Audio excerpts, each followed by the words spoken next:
যেই দেশের একজন মা ১২,০০০ টাকার বিনিময়ে তার সন্তানকে বিক্রি করার জন্য চেষ্টা করতেছে। আর ওই দেশে রূপা এবং রূপার স্বামী ১,০০০ কোটি টাকার মালিক।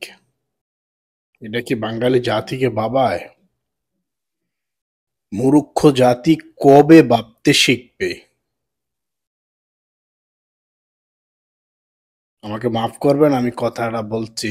আমাদের এই বাঙালি জাতি কবে আমাদের জ্ঞান বুদ্ধি হবে?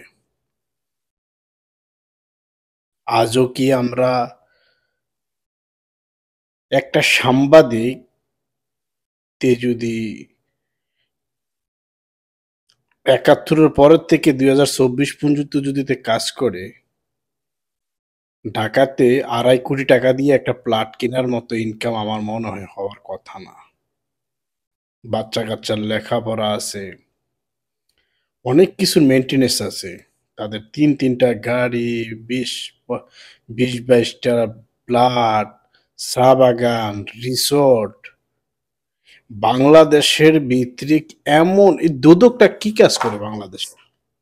আমি শুধু আমার জানার খুব ইচ্ছা বাংলাদেশের দুদকের কাজটা কি, তারা কি করে বাংলাদেশে? এই দুদকের মধ্যে থেকে সোর্সটারিরে বার কইরা ভদ্র যে লোকগুলো আছে ভালো তাদেরকে নিয়োগ করেন। দেখছেন ১৭ বছরে দেশের কি পরিস্থিতি, একজন সাংবাদিক ১,০০০ কোটি টাকার মালিক। চিন্তা করতে পারেন জিনিসটা, ১,০০০ কোটি টাকার মালিক একজন সাংবাদিক।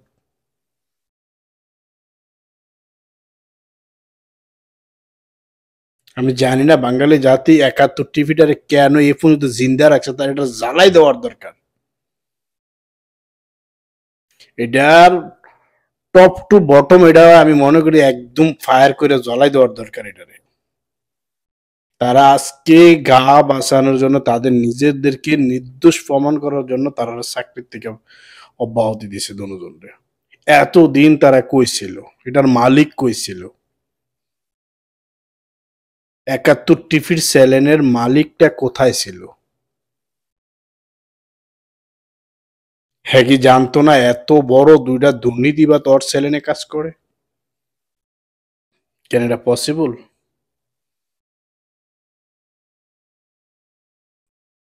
বাংলাদেশে আজকে যে বাচ্চাটা জন্মগ্রহণ করবে ১.৫ লক্ষ টাকা ঋণ নিয়ে, আজকের দিনে যে বাচ্চাটা জন্মগ্রহণ করব ১.৫ লক্ষ টাকা ঋণ নিয়ে, আর একজন সাংবাদিক স্বামী স্ত্রী তারা ১,০০০ কোটি টাকার মালিক। সাবাস বাংলাদেশ, সাবাস, সাবাস বাংলাদেশের দুদক, আইনের ব্যবস্থা। তার মানে আজকে যদি আমাদের ছাত্র সমাজ যদি জেগে না উঠতো, দেশের তো কাম সারা ছিল, দেশের একদম কাম সারা ছিল।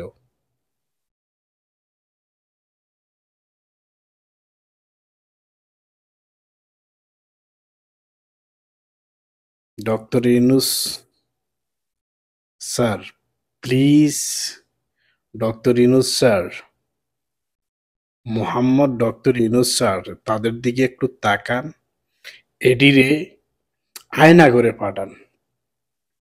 কোনো আদালত মাদালতে এডিরে নিয়ে লাভ নাই, ডাইরেক্টলি আয়না করে পাঠান এডিরে। এডির থেকে আরো তথ্য বাইরেইব।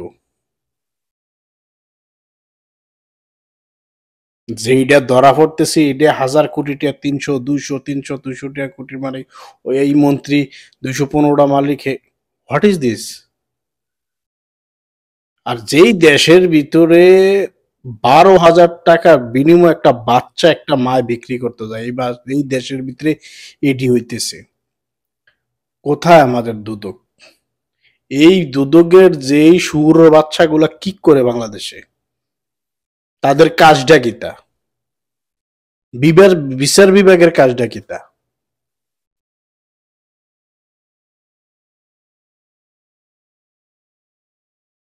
আমরা কোন দেশে বাচ্চা রয়েছি? কোন দেশে আমরা বাচ্চা রয়েছি?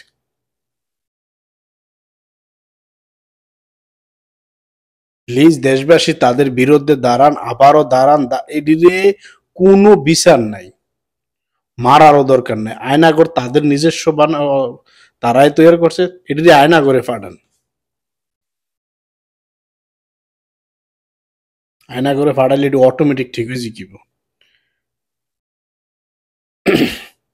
আজকে ফারাক্কা বাঁধ দেওয়ার লাগিয়া একটা গেট করার জন্য, বাঁধ দেওয়ার জন্য বাংলাদেশ কয় বছর পর পরই বেশ, আজকে বাংলাদেশের কি হালাত অবস্থা।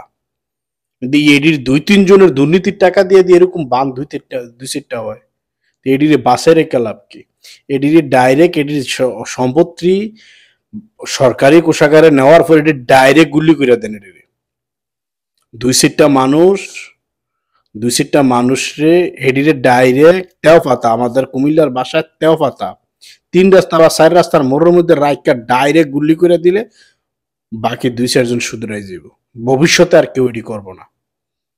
এটিরে ফাঁসি টাসি কোনো ফাঁসি দিলে একদম ১০ জনের সামনে এটিরে ফাঁসি দেন।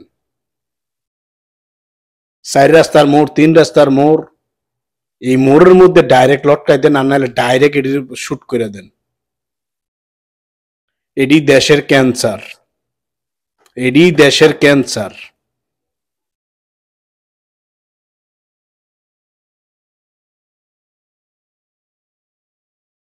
কি অবস্থা! এক একটা লোক হাজার হাজার কোটি টাকার মালিক, হাজার হাজার কোটি টাকার মালিক। এটা কি একটা দেশের পরিচালনা এবার যে করে কোনো সরকার? আর আমার আমলিকের যারা আমলিকের যারা সাপোর্ট এখনো করে না, শুয়োরের বাচ্চারা, তোরা ব্রেন কবে খুইব?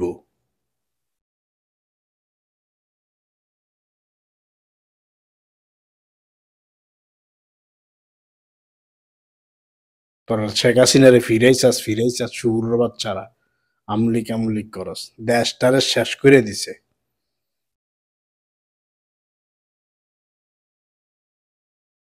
প্লিজ আমার অবশেষে একটাই কথা আমি বলবো, প্লিজ ৩ রাস্তার মোড়ে বা ৪ রাস্তার মোড়ে এটিরে ডাইরেক্ট শুট করে দেন জনগণের মাঝখানে, দেশ সিধ হয়ে যাব।